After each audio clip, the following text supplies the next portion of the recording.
ucciso il padre ottantenne a coltellate, poi ha cercato di togliersi la vita. È successo questa mattina a Verona. Il parricida 49 anni è ricoverato all'ospedale di Borgo Trento.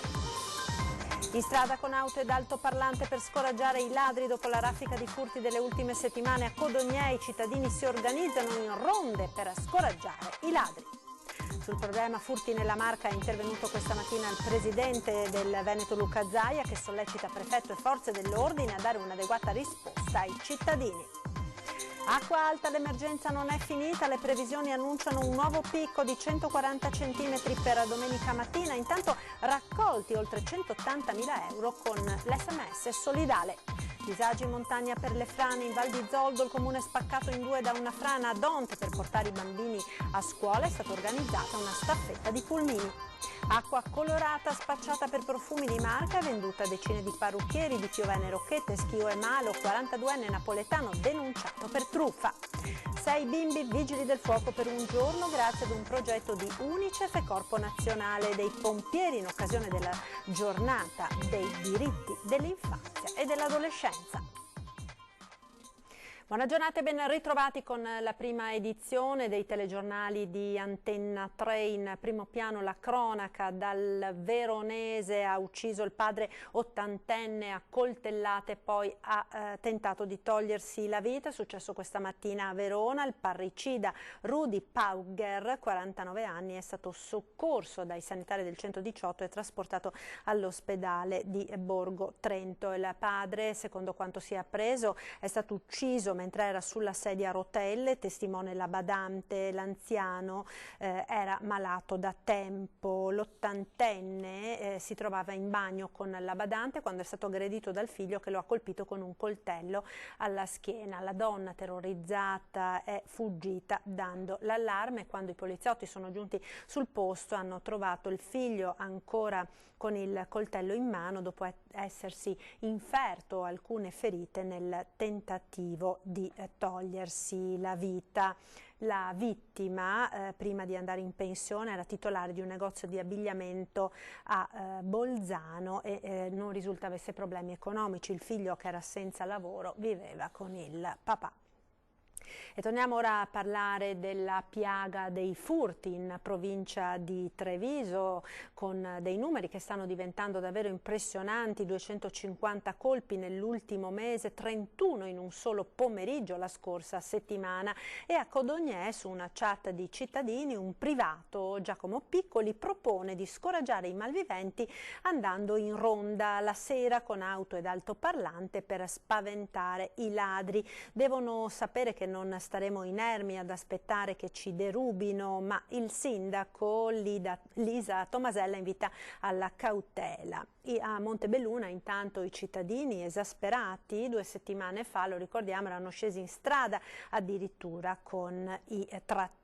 Per l'ex sindaco di Treviso Giampaolo Gobbo, da poco egli stesso vittima di un furto in casa. Il problema sono le leggi permissive, e proprio su questo problema, quello dei furti in abitazione, problema molto sentito dai cittadini, è intervenuto questa mattina il presidente della Regione del Veneto Luca Zaia, che ha sollecitato prefetto e forze dell'ordine a dare un'adeguata risposta ai cittadini. Sentiamo. Marca trevigiana flagellata dai furti, presidente, al punto che a Codognè qualcuno rispunta anche con le ronde. Ma guardi, capisco questo, anche perché molti cittadini mi hanno contattato, mi hanno chiamato, mi scrivono anche questa mattina per dirmi qua non riusciamo più a dormire, nel senso che sembra che arrivino proprio delle squadre di delinquenti, di ladri, che vengono addirittura, non so, penso arrivino con i van e li scaricano per le vie e questi vanno a far razzie. È un appello al prefetto, a tutte le forze dell'ordine trevigiane di lavorare pancia a terra. So che lo fanno già, però è pur vero che noi dobbiamo dare una risposta ai cittadini. Poi non meravigliamoci se i cittadini si organizzano con le ronde. Allora, in Inghilterra funzionano già, si chiamano neighbor watching, no? il controllo del vicinato. Direi che tutti assieme dobbiamo fare squadra, però è pur vero che questa ondata di furti e di invasioni delle proprietà private deve essere fermata. E c'è una notizia di cronaca che ci arriva dal Padovano e di un altro grave incidente stradale nel quale ha perso la vita un automobilista sullo svincolo autostradale che collega la A4 alla A13 nel comune di Vigonza. Per motivi ancora al vaglio della polizia stradale, 2 camion avrebbero schiacciato un'automobile causando il decesso all'istante dell'uomo. Il tratto di autostrada è al momento bloccato per consentire le operazioni di soccorso. Sul posto i sanitari del 118 e i vigili del fuoco. Torniamo ora a parlare di Venezia e della sua salvaguardia, perché ieri sera il Senato ha approvato 2 mozioni a favore di Venezia e del litorale colpiti dal maltempo dei giorni scorsi, chiedendo misure urgenti, impegni precisi anche per la legge speciale e per il Mose. Ci aggiorna al telefono da Venezia Christian Arboit. Buongiorno da Venezia. Dopo la Camera anche il Senato ha lanciato un messaggio forte e chiaro alla città e al litorale veneto colpiti dal maltempo, approvando con voti separati 2 mozioni, una presentata dalle forze di maggioranza, l'altra da quelle di opposizione, 2 testi diversi ma impegni comuni. Su tutti la richiesta al governo di intervenire sui danni a Venezia con nuovi fondi ad hoc da aggiungere ai 20 milioni già stanziati in via emergenziale. Tutte le forze politiche hanno espresso poi la necessità urgente di completare il Mose perché si giunga, testuali parole, alla messa in funzione dell'opera nel più breve tempo possibile. Altra priorità individuata dal Senato è l'avvio dell'iter che porterà alla nuova legge speciale per Venezia. Le mozioni prevedono l'estensione dello stato di emergenza a Chioggia, misure fiscali specifiche per imprese e artigiani come l'art bonus e poi l'istituzione della ZES, la zona economica speciale, ipotesi che nei mesi scorsi sembrava essere tramontata. Nei testi approvati si parla anche di contenimento dei flussi turistici, dell'approvazione del protocollo fanghi e della questione sempre viva delle grandi navi da affrontare già nel comitato interministeriale su Venezia previsto per il 26 novembre prossimo. Tanti impegni, quindi nelle prossime settimane si attende la prova dei fatti. Da Venezia è tutto, a voi la linea. E continuiamo a parlare di Venezia perché purtroppo non è finita l'emergenza acqua alta. Una nuova previsione di marea eccezionale è stata diramata per domenica prossima 24 novembre dal centro maree del comune. Per le 8:45 è infatti previsto un picco di massima di 140 centimetri, quota nella quale viene allagato il 59% del centro storico lagunare. Questa massima verrà seguita da un nuovo picco alle 21:35, questa volta decisamente più basso, di 115 centimetri. Intanto ammonta a 486.000 euro la somma raccolta finora attraverso il numero solidale 45500 a sostegno della città di Venezia colpita dal maltempo nei giorni scorsi. I fondi raccolti saranno trasferiti dagli operatori senza alcun ricarico al Dipartimento della Protezione Civile. Intanto il sindaco di Venezia, nominato commissario, sarà ricevuto martedì al Quirinale dal Capo dello Stato. Vediamo. Posso anticipare che il martedì a mezzogiorno sono al Quirinale del Presidente della Repubblica, quindi insomma direi che è quasi più importante intanto questo aggiornamento che darò al Presidente. Poi il comitatone aspettiamo di vedere l'ordine del giorno. Lo ha annunciato così il sindaco di Venezia Luigi Brugnaro alla festa della Madonna della Salute, quest'anno del tutto particolare dopo la drammatica acqua alta dei giorni scorsi. Festa particolare che raccoglie tutta la città e le forze vive della città. Una predica che il Patriarca ha fatto che mi sento di sottoscrivere al 100%, una predica di grande coraggio. Venezia in questo momento qua sta dando il meglio di sé, la gente è unita, la gente è contenta nel senso della ritrovata unità sociale, insieme a Mestre, insieme a Padova, a Treviso, il Veneto che si inginocchia solo quando prega. In questa occasione il primo cittadino ha rivolto anche un invito eccellente, ricevendo pure un'adesione di massima. Ha invitato Trump a venire a Venezia, è vero? Sì, però non posso spiegare in che situazione, ma l'ho fatto, vedremo. La prossima settimana sarà anche quella del tanto atteso comitatone, anche se una convocazione scritta ancora non c'è. C'è il comitatone perché il Presidente del Consiglio dei Ministri mi ha detto che c'è la 26, tutti mi dicono che c'è, ma non c'è ancora arrivato l'invito ufficiale scritto. Io mi sono già prenotato comunque all'aereo perché vado. La strategia dell'amministrazione è ben nota. Andiamo a spiegare, andiamo a presenziare, andiamo a cercare di risolvere i problemi che per più di un anno e mezzo qualcuno dall'elicottero ha tenuto fermo. Brugnaro però non perde occasione per ribadirla. Il rifinanziamento della legge speciale per Venezia in maniera effettivamente congrua rispetto ai costi di manutenzione della città, cosa che ho detto più volte, ho spiegato eccetera. Poi chiederò di chiudere rapidamente, finire il cantiere del Mose, cioè va finito, e cercherò anche di spiegare, perché tanti non hanno capito, che il Mose non sono solo i cassoni affondanti, ma è tutto il sistema di emarginamento del Lido, di Pellestrina, di Sant'Erasmo e delle varie isole. Torniamo a parlare di questa emergenza maltempo perché l'abbiamo documentato nelle lunghe dirette, nei servizi dei telegiornali di questi giorni. Fortemente interessato è stato anche il litorale veneziano, un problema che riguarda il Veneto ma anche il Friuli Venezia Giulia. Sentiamo.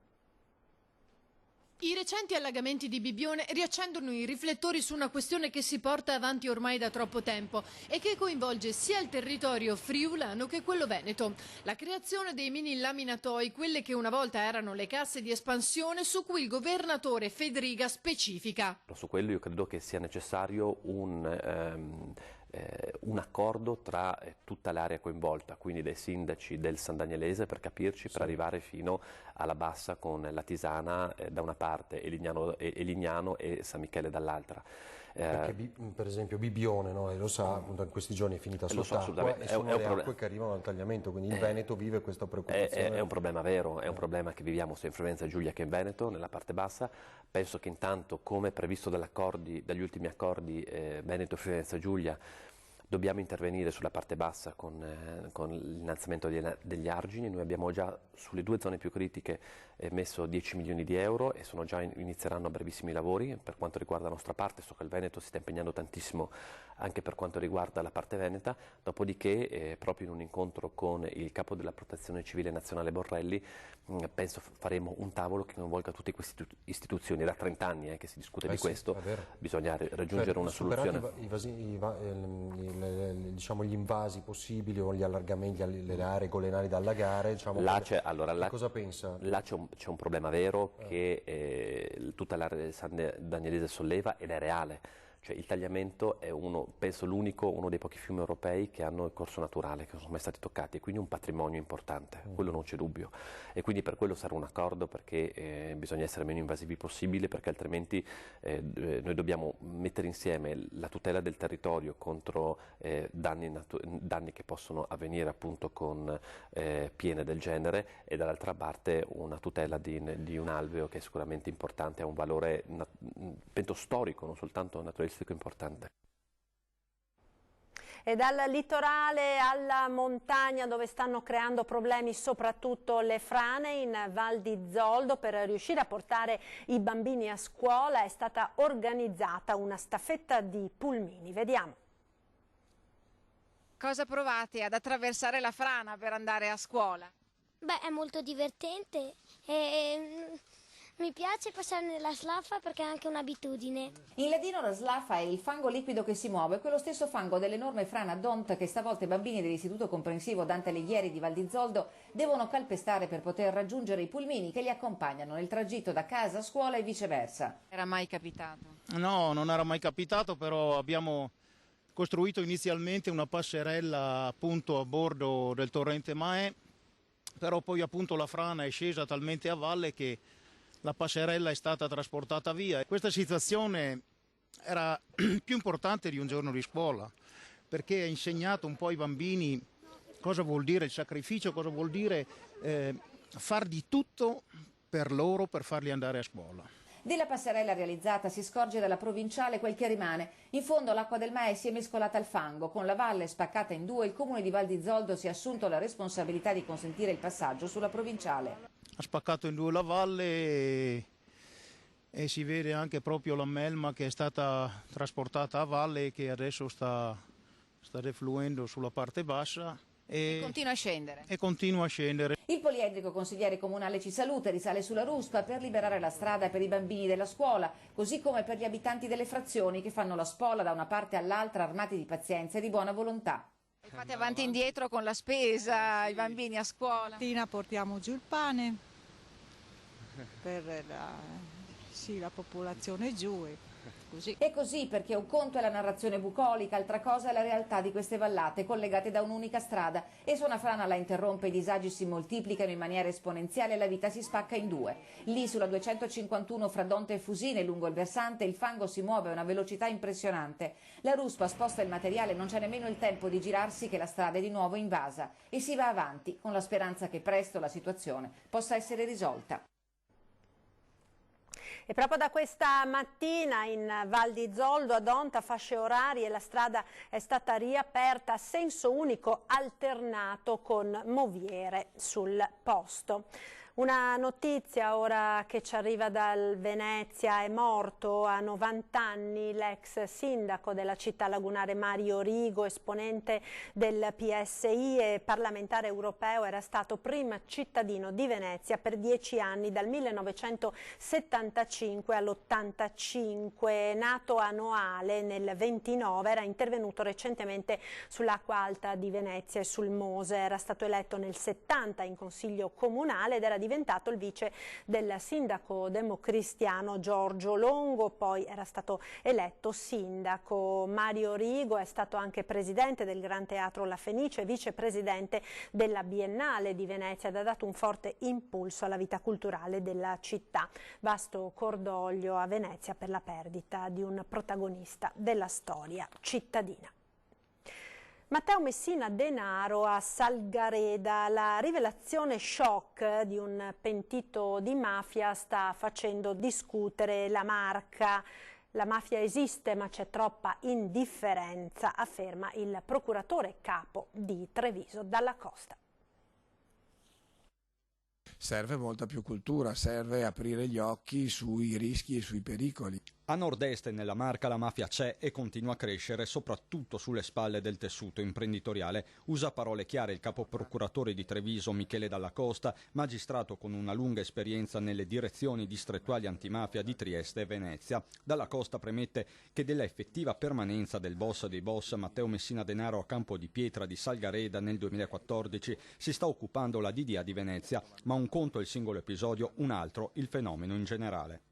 Quello che non deve stupire è che il Veneto possa essere un territorio appetibile da parte delle organizzazioni criminali. Questo è dimostrato dalla storia, dalla recente storia. Storia recente di cui Dalla Costa ricorda alcune tappe. I dati sono sempre stati attestati su queste presenze, come è stata attestata la presenza di organizzazioni criminali nel territorio di Verona, apparendo impossibile che si potesse fermare la criminalità organizzata sulle sponde del lago di Garda. La presenza di criminalità organizzata e di latitanti del Veneto, pensiamo solo anche lontanissimo all'arresto di Pidum Madonia nel Vicentino, l'arresto di latitanti nel Portogruarese. Se una cosa è appurata è che la mafia segua la ricchezza, ovvio che la collaborazione con gli imprenditori in particolare sia essenziale. Il procuratore capo, più che di omertà, chiede di uscire dall'indifferenza. Ma serve anche che il territorio mandi dei segnali e dia delle indicazioni. Noi tante volte abbiamo, come dire, l'indifferenza o non volerci occupare di determinati fenomeni, non segnalarli. Invece l'importante è segnalare tutto quello che appare anomalo. Sulla vicenda di Messina Denaro intanto si fa vivo anche l'avvocato di Vincenzo Centineo, l'uomo accusato dal pentito di mafia Emanuele Merenda di aver ospitato a Campo di Pietra il boss dei boss. Per il legale Merenda è del tutto inattendibile. Di una voce priva di riscontri, anzi di una chiacchiera, parla il sindaco di Salgareda Andrea Favaretto. Di certo, boss o non boss, l'allerta mafia resta alta.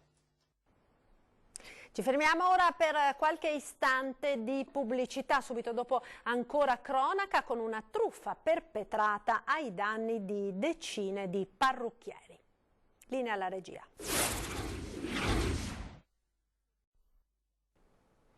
Eccoci di nuovo in diretta con la prima edizione dei nostri telegiornali. Andiamo nel Vicentino, acqua colorata spacciata per profumi di marca, 42enne denunciato per truffa. Ci aggiorna al telefono Gabriella Basso, buongiorno. Buongiorno da Schio, acqua colorata al posto di profumi di marca il cui nome viene in qualche modo occultato. Vittime della truffa, saloni di bellezza, parrucchieri di Pavene Rocchette, Schio e Malo. Addirittura la titolare di uno dei saloni ha raccontato ai militari di essere stata indotta all'acquisto dopo aver annullato dal boccetto ed essere rimasta forse dall'orrore. I carabinieri sono riusciti a individuare l'artefice del truffo, 42enne napoletano, grazie alla prontezza di spirito di una delle vittime che è riuscita ad annotare il numero di targa con il quale l'uomo si muoveva. Il 42enne è stato denunciato per truffa ed introduzione e commercio di prodotti con segni falsi. È tutto, la linea torna allo studio. Discarica abusiva Vittorio Veneto, i carabinieri hanno denunciato un 38enne. È titolare di una ditta individuale dedita allo smaltimento di rifiuti, ma evidentemente i rifiuti, invece di smaltirli correttamente, li abbandonava abusivamente in un terreno di proprietà della società Autostrade. Così un marocchino di 38 anni, residente a Vittorio Veneto, è stato denunciato dai carabinieri e dai forestali della stazione di Vittorio Veneto per abbandono di rifiuti e attività di gestione di rifiuti non autorizzata. Durante un servizio finalizzato alla tutela dell'ambiente, i militari hanno scoperto in via Savassa a Vittorio una vera e propria discarica abusiva di rifiuti inerti provenienti dallo sgombero di abitazioni, materiali legnosi e ferrosi, pneumatici e un'auto demolita. 6 bimbi vigili del fuoco per un giorno grazie ad un progetto di Unicef e Corpo Nazionale dei Vigili del Fuoco. Vediamo.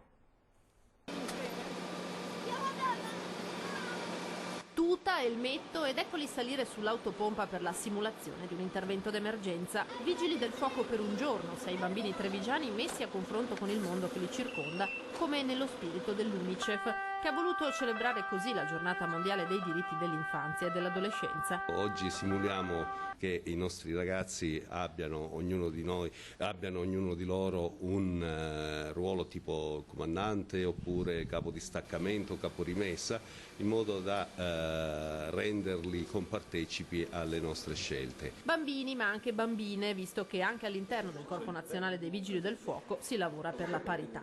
Le donne sono come gli uomini, non c'è differenza, anzi tante volte le fanno pure meglio. Com'è andata? Bene. È stato difficile? No. Ma potrebbe essere che magari quando diventi grande decidi di fare il vigile del fuoco? No? Forse. Ci stai pensando? Sì. Però? Ma ti piacerebbe fare il vigile del fuoco? Sì? E anche il comandante magari? A te potrebbe piacere o meno? Sì, mi potrebbe piacere. Questo è il tuo cane? Sì. Ma è un cane particolare o è solo il tuo cane? È il mio cane. È il tuo cane? Ma cosa fa questo cane? La ricerca. Ricerca di persone scomparse? Sì. Quindi tu potresti fare il vigile del fuoco da grande? Forse sì. Prima partenza per Treviso. Kids Takeover, il nome del progetto che coinvolge famiglie, scuole e istituzioni per dare ai bambini la possibilità di scoprire, relazionarsi, fare esperienza. E soprattutto mettere in pratica l'articolo 12 della Convenzione, che è quello della partecipazione. Noi ci teniamo molto perché vogliamo creare i futuri cittadini del domani consapevoli, capaci di distinguere e di scegliere le azioni positive per loro. Dai disastri di ieri alla protezione civile nella nuova puntata di 40 in onda questa sera su Antenna 3 a partire dalle 21:15. Un soccorso di fronte ad un nubifragio con tromba d'aria che colpisce questi due comuni. Immagini di una tromba d'aria di 40 anni fa in un servizio dedicato alla protezione civile degli anni 80. Con riferimento a quanto accaduto nei giorni scorsi si aprirà così la nuova puntata di 40 in onda venerdì sera dalle 21:15 su Antenna 3. Con l'ex assessore provinciale alla protezione civile Mirko Lorenzon parleremo anche di Piave e delle sue esondazioni che sono ripetute ciclicamente negli anni. Ma ci sarà anche il tema della sanità, dove dimostreremo come il primo esempio di autonomia sia nato con le unità sanitarie locali e la chiusura dell'Istituto Nazionale Assistenza Mutualistica, detta anche Cassa Mutua. Vedremo i volti di quella rivoluzione che portò il potere decisionale ai territori, permettendo quell'eccellenza sanitaria che contraddistingue la Marca e il Veneto. Infine cercheremo di fare un parallelo tra la situazione attuale di Taranto e quella che affrontò Porto Marghera. Chiusure industriali, un popolo senza lavoro e contemporaneamente l'emergenza ambientale, oggi con le polveri dell'acciaieria pugliese e ieri con i fanghi dell'Agrimont gettati nella laguna utilizzata come discarica. Storie di ieri che, come si vede, dovrebbero far riflettere sulle scelte di oggi e soprattutto di domani, per una consapevolezza che ogni venerdì 40 cerca di accendere in ognuno di noi. Ed è tutto per questa prima edizione dei nostri telegiornali. Vi ricordo tra pochissimo l'appuntamento con Ore 13, si parlerà di salute, di demenza senile in particolare. Ospiti in studio per Luigi Dal Santo, direttore della geriatria dell'ULSS 5 Polesana, Daniela Martini, psicologa del centro ascolto Alzheimer dell'ULSS 5 e Roberto Brugiolo, direttore della geriatria dell'ULSS 3 dell'ospedale All'Angelo di Mestre. E poi l'appuntamento con 20:10 subito dopo i nostri telegiornali serali. Questa sera ospite in studio del nostro direttore Luigi Baccialli sarà il costituzionalista Mario Bertolissi. Ed è davvero tutto, grazie per essere stati con noi. Come sempre in chiusura uno sguardo al meteo. Arrivederci.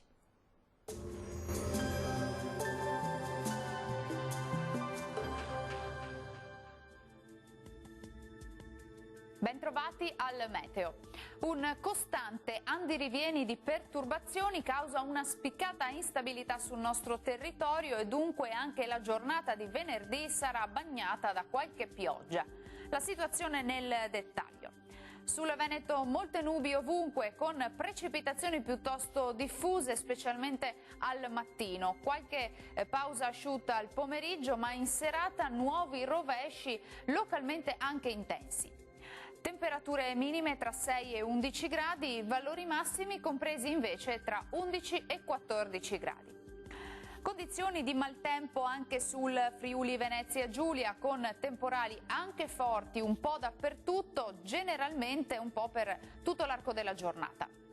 Temperature minime tra 8 e 11 gradi, massime oscillanti invece tra gli 11 e i 14 gradi circa. Uno sguardo infine al Trentino Alto Adige, dove non cambia la situazione, il tempo sarà instabile anche qui con piogge diffuse.